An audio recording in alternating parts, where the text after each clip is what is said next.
விருதுநகரில் தன் வீட்டில் வளர்த்து வந்த நாயை தொந்தரவு செய்ததால் மனநலம் பாதிக்கப்பட்ட முதியவரை பூந்தொட்டியால் தாக்கி கொலை செய்து கழிவுநீர் கால்வாயில் வீசிய சம்பவம் அதிர்ச்சியை ஏற்படுத்தியுள்ளது. முதியவரை கொன்று போலீசில் இருந்து தப்பிக்க திட்டமிட்ட நபர் விசாரணையில் அளித்த அதிர்ச்சி வாக்குமூலம் என்ன?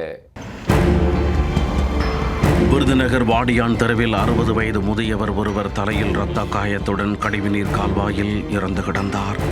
இதுகுறித்து தகவல் அறிந்த விருதுநகர் பஜார் காவல் நிலைய போலீசார் கழிவுநீர் கால்வாயில் கிடந்த முதியவரின் சடலத்தை மீட்டு உடற்புற ஆய்விற்காக அனுப்பி வைத்ததோடு மோப்பனாய் மற்றும் கைரேகை நிபுணர்களின் உதவியோடு தீவிர விசாரணை நடத்தினர்.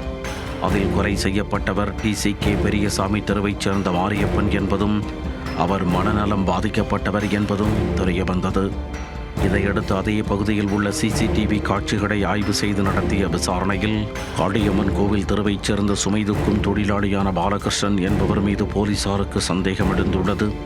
உடனே அவரை பிடித்து போலீசார் நடத்திய கிடுக்குப்பிடி விசாரணையில் பல திடுக்கிடும் சம்பவங்கள் தெரிய வந்துள்ளது. பாலகிருஷ்ணன் தனது வீட்டில் வளர்த்து வரும் நாயை வீட்டின் வாசலின் முன்பாக கட்டி போட்டுள்ளார். அந்த நாய் மனநலம் பாதிக்கப்பட்ட மாரியப்பனை கண்டு அடிக்கடி குறைத்து அச்சுறுத்தி வந்துள்ளது.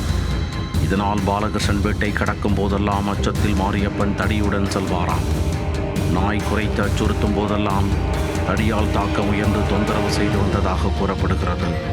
இதனால் ஆத்திரமடைந்த நாய் உரிமையாளர் பாலகிருஷ்ணன் வீட்டின் முன்பாக இருந்த பூந்தொட்டியை எடுத்து மாரியப்பன் தலையில் பலமாக தாக்கியுள்ளார். இதில் இரத்த வெள்ளத்தில் சரிந்த மாரியப்பன் உயிரிழந்ததைக் கண்டு அதிர்ச்சியடைந்த பாலகிருஷ்ணன் கொலையை மறைப்பதற்காக அவரது உடலை வீட்டிற்கு அருகே இருந்த கழிவுநீர் கால்வாயில் வீசிவிட்டு தப்பித்துள்ளார்.